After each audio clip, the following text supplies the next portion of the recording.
Outro sinal de parto, né? Ruptura espontânea das membranas. Então, pode resultar em um jorro súbito ou um extravasamento constante do líquido amniótico. Então, rompeu-se essa membrana que envolve o bebê e dentro dela contém o líquido amniótico. Então, embora grande parte do líquido seja perdida, quando ocorre a ruptura, um suprimento contínuo, pessoal, é produzido para continuar assegurando essa proteção para o feto até que ele venha a nascer. Então, após a ruptura, a barreira contra uma infecção desaparece e é possível uma infecção ascendente. Agora a gente vai ver um pouquinho sobre trabalho de parto verdadeiro e trabalho de parto falso. Então, o trabalho de parto falso é uma condição que ocorre durante as últimas semanas de algumas gestações, em que as contrações uterinas irregulares elas são sentidas, mas a cervice não é afetada, ou seja, a mulher tem contração, mas a cervice dela, o colo uterino permanece intacto, tá? Já ao contrário, o trabalho de parto verdadeiro ele vai se caracterizar por contrações que ocorrem em intervalos regulares e que aumentam de frequência, duração e intensidade e provocam a dilatação progressiva e apagamento do colo do útero. Então, quando a mulher ela tem contrações regulares que vão aumentando a sua frequência, duração, intensidade e tem alteração do colo do útero, a gente diz que ela está em franco trabalho de parto. Se a mulher ela apresenta contrações uterinas irregulares, tá?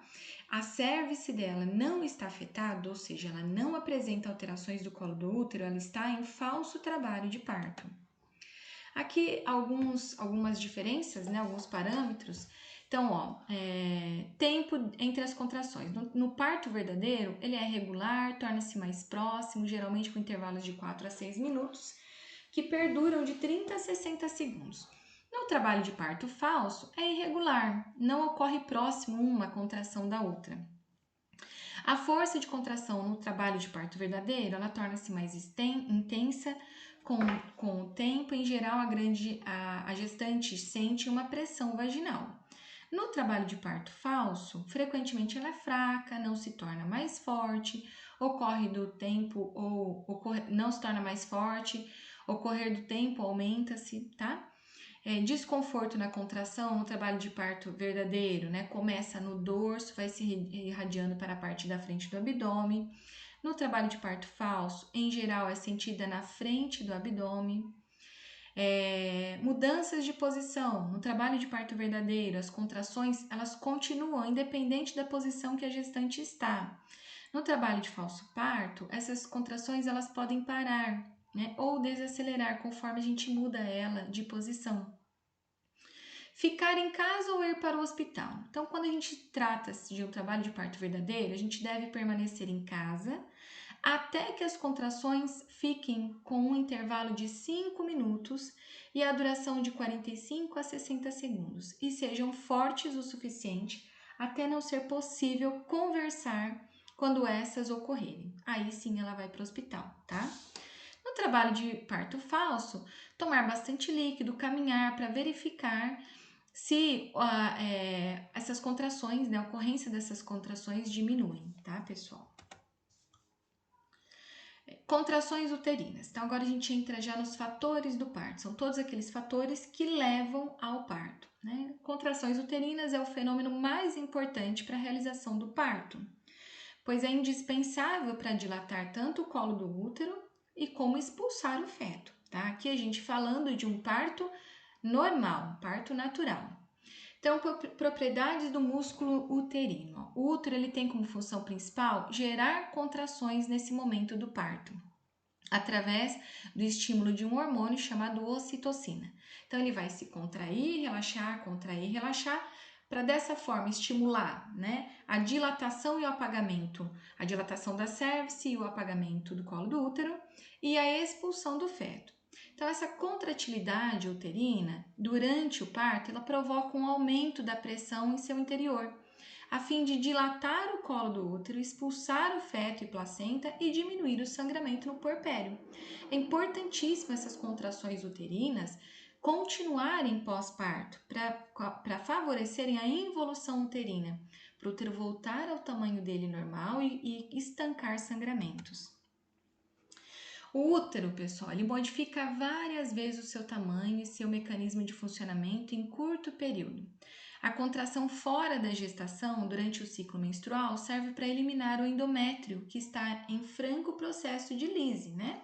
Ou seja, aquele endométrio que foi preparado para receber o ovo não foi utilizado, então ele é descamado. Aqui no trabalho de parto, o útero ele começa a se contrair, né? Para expulsar, no mecanismo de expulsão, dilatar o colo do útero, ó, e expulsão do feto e posteriormente da placenta. Então, as funções das contrações uterinas são dilatar o colo do útero, expulsar o feto, formar o segmento entre o corpo uterino e o colo para formar o canal do parto, ajudar na descida do feto, expulsar a placenta, tá? Efeito das contrações uterinas. Então, para a mãe, qual é o efeito dessas contrações em relação à mãe? A mãe pode apresentar taquicardia, hipertensão, síndrome da hipotensão supina e cãibras. E efeito para o feto, ele apresenta polo cefálico, fica muito apertado, né? Então vai apertando, comprimindo a cabecinha dele e pode alterar os batimentos cardíacos do feto também. Fisiologia das contrações uterinas. Então, as contrações uterinas, elas estão sob controle hormonal e de proteínas contráteis. O hormônio importante, neste caso, é a ocitocina e prostaglandinas, tá? São os hormônios que vão ser importantes nessa questão do momento do parto, das contrações. As contrações uterinas no pré-parto, ó. Na gestação, o útero ele vai se contrair em todo o período da gravidez, como eu já falei antes. Mas no final, a contração uterina ela vai adquirindo uma maior frequência e uma maior intensidade. Braxton Hicks, né, que são as contrações de treino ou dores de parto, de condicionamento do útero que ocorrem antes do início do trabalho de parto real. Então, ela pode estar apresentando as contrações de Braxton Hicks, que ela apresenta em toda a sua gestação, agora com uma maior intensidade, mas não chega a ser a contração do parto. A gente chama de contrações de treino, tá? Para o parto. Contrações uterinas no intraparto, então é durante o parto. As contrações elas vêm das trompas para o fundo do útero na direção do colo uterino, tá? Dinâmica uterina, então, ó. Dinâmica uterina de 2 a 5, 2 a 5 contrações num período de 10 segundos, uma média de 10 minutos, desculpa, uma média de 30 a 60 segundos, tá? O trabalho de parto, ele tem que ter no mínimo 2 contrações em 10 minutos, de no mínimo 30 segundos cada contração. E o colo pérvio, ou seja, a gente tem que ver esse colo já dilatando ou dilatado.